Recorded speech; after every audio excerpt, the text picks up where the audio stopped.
I could see the road from where we were hiding, and soon I saw 8 men. One of them was the blind man. I saw them walk down the road to the Admiral Benbow Inn. They were surprised to see that the door was open, then they all ran inside. I heard someone shout, "Bill's dead." "Go and find his box," said the blind man. A little later, a window opened from the captain's bedroom.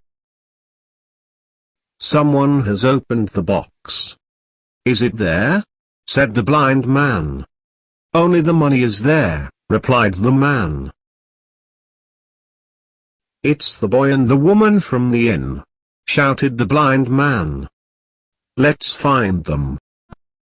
The men started to look around the house. "If you find it you'll all be rich," said the blind man. At this time, we heard horses coming down the road. When the men heard the horses, they started to run in all directions. The horses arrived, so I ran out to see who was riding them. One of them was the boy who went to get Dr. Livesey, and the rest were policemen. 2 men took my mother to the village, where she soon felt better.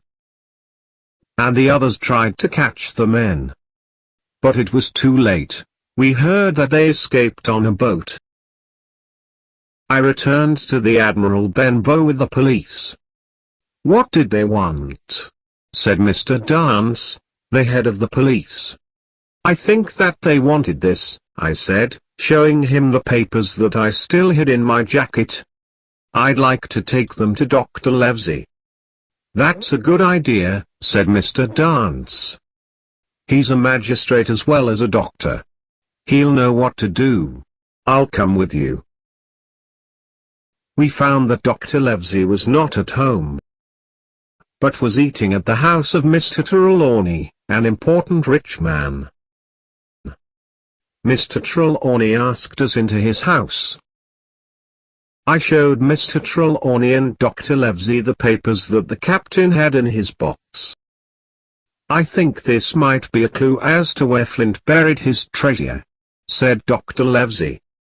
"That is why those men were not interested in money," agreed Mr. Trelawney. "If you are right, we should take the next boat from Bristol and go and find the treasure ourselves." "If Jim here agrees," said the doctor, looking at me, "we should look at these papers now."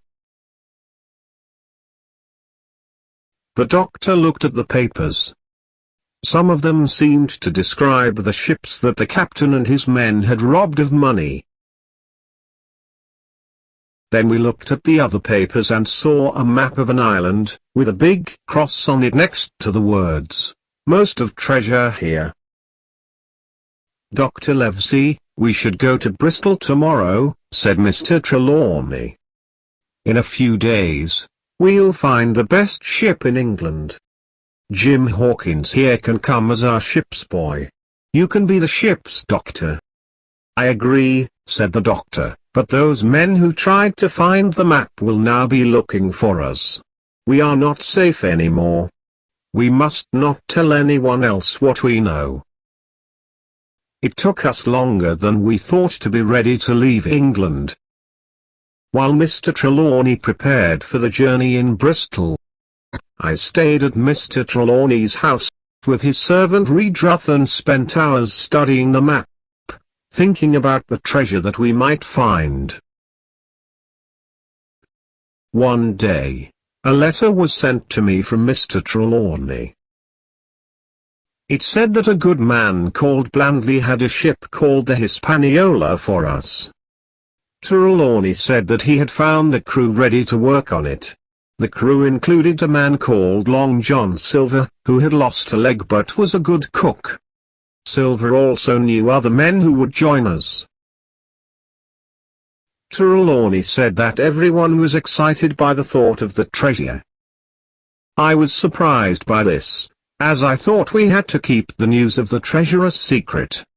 I was very excited by the thought of the journey, and I went to say goodbye to my mother at the Admiral Benbow Inn. I was very sad to leave her the next day, when I travelled to Bristol with Redruth.